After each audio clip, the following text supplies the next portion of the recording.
There was joy in the way she stood out in the crowd. Her dress, a bright pink wave to Gerald in the back of the room. He swore she had worn it just for him, had singled him out as her l'amour du jour. Wasn't it just that morning she had asked for his approval in the department store? "What do you think of pink?" she had asked in her delightful French accent. Gerald was dumbfounded, could only nod his head and say in his best classroom pronunciation he remembered, "Oui?" Marianne had laughed. Even her giggles sounded French, he thought. He wondered if all French girls talked that way. "Do you dream in French?" he asked. "Yes, of course." It was a stupid thing to say. Gerald wanted to melt into the floor. Why wouldn't she, he thought. "Sorry, pretty stupid, huh?" "Not at all." She tapped him on the shoulder in a friendly way. "You're cute." When she whisked off to purchase the pink dress, Gerald thought that would be the last of it. She had spoken to him because she needed opinion, nothing more. But then Marianne looked back, her gaze offering, what, hope? "I'm dreaming," he muttered, adding with a snort, in English, of course. He moved to enter the main mall, to head to the GameStop and get the latest Zelda game.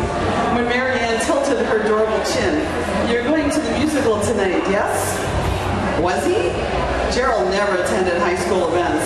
Those were for the popular people, the cheerleaders and the brains, the jocks and the science geeks.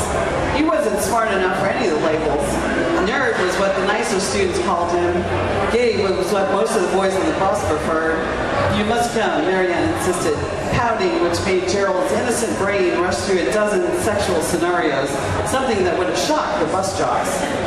"I will be singing one of the main numbers." "You say numbers, yes?" "Right," Gerald answered. What was he going to say? He couldn't be seen at the high school musical. He wasn't cool enough. Besides, he had no way of getting there. "Please say you'll come," Marianne pleaded. "Okay." Gerald hurried into the mall, retrieving what he had come for, all the while stressing how he would make it to see Marianne sing. As ridiculous as it sounded, he had to be there. He couldn't let her down. She liked him. He was sure of it. Didn't she? Gerald's mother was astonished when he asked to be driven to school after dark, and she consulted his dad. They must have discussed it for 15 minutes before they agreed to drop him off at the gym. "We'll be back at 8:30, they had said, which made Gerald feel like a middle schooler. What on earth did his parents think he would do at a high school full of teachers just after dinner time? He made his way into the audience seats and landed one as far back as he could so no one would spot him. He thought he saw the jocks making fun of him, but realized they were pointing to Wendell Davis, the president of the math club who wore the same polo shirt every day. Two prom committee girls arrived, giggling as they made their way up the aisle, but they failed to spot him. As the lights went down and the music came up, Gerald started to relax. He exhaled and nestled into his seat. Then Marianne came on stage. At first she danced and sang without a care in the world, as if she was heralding the angels. Then her gaze searched through the audience, landed on him in the back row. She even winked his way, although Gerald looked behind him to make sure Biff wasn't hanging by the door. Biff was always talking about nailing the French girl, and Gerald had assumed he had done so by now. Marianne winked again, and now Gerald was positive she was flirting. He smiled and gave a little wave, looking behind once more to be sure. When the musical number ended, Marianne exited the stage and disappeared in the wings. Had he imagined what had just transpired? Could Marianne Pelsier have been nice to him, even waving at him from the stage? His parents picked him up precisely at 8:30 and asked about his evening. He said nothing, staring out the line of kids emerging from the gym, a field of colorless mediocrity and pain. He saw only pink. I'm going to work through the pain. This is called rite of passage. I cut the cord today, a 3-hour drive and a flight of stairs, and my life changed forever. For months I avoided this day, thoughts touching down cautiously like a bird at a feeder, enticed by treats, then scared away by the cat. I couldn't think of it anymore. I cut the cord today, the ride home silent and foreboding, so different from the beginning, although feared for its pain was a joy unimaginable. And I thought, I created you? Let it played when we took you home, and my life changed forever.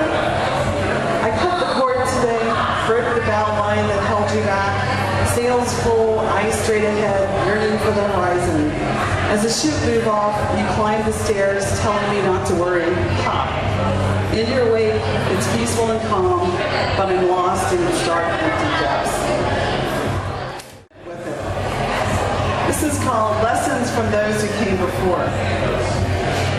I'm astonished at how detailed life writing students remember their lives. Maybe it's because I'm still stressed with the job of raising kids with focus squarely placed on the here and now. But my youthful memories are cloudy with pieces missing. What I do recall with exquisite details are the lessons given to me by my grandparents. My mother's mother taught me resilience. I would roll my eyes whenever Lillian Derwood Staley, always known as Derwood, explained that she drove across the greater New Orleans Bridge every day with the sun in my eyes.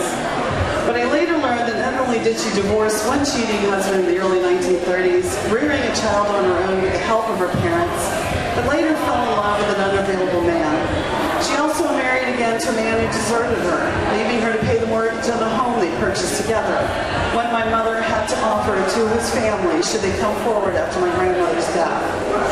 Derwood worked every day of her life, was never seen without lipstick, always attended church, and watched me every chance she could. She loved her cocktails, her dog Judy, her TV dinners watching Lawrence Welk and Tom Jones, and her grandchildren, and we all adored her. I went to persevere like Mama. My father's mother taught me self-love. Regina Morano was a kind soul, always in the kitchen cooking up meals, washing our feet before we went to bed, and laughing at life's unpleasantries. She lost her figure after she married, possibly after losing her first son in childbirth. She used to slap the extra skin that hung down from her arm and declare it a fallen muscle. I always admired how she made light of her weight, although earlier photos of her looking away from the camera made me wonder if she secretly, as I now do, obsessed that she wasn't thin. In the end, I think she realized beauty is what we carry inside ourselves. Our hope of grandchildren's unconditional love helped her realize that. I want to love myself like my grandma did. My father's father taught me calm. Paul Fernand Dastugue never raised his temper, yelled, or said unpleasantries about anyone. He was loving, gentle, patient, and kind. I adored everything about him and would love spending time in the garage watching him build birdhouses and listening to old Edison phonographs. Once he clearly instructed me not to get near a can of paint. I, of course, did and spilled it all over my lap. I thought for sure he would fuss at me, but he quietly took my hand and spent the next 45 minutes cleaning me off with turpentine. So many times when I'm frustrated, angry, or bitter, I think of Grandpa and what he would do. He lived to be 97, and my goal as I head down that same path is to be more like him. I want to be even-tempered like Grandpa. So I guess I do have some memories, and most of them surrounding the dear people who helped raise me along with my parents. But it's not just the memories of my grandparents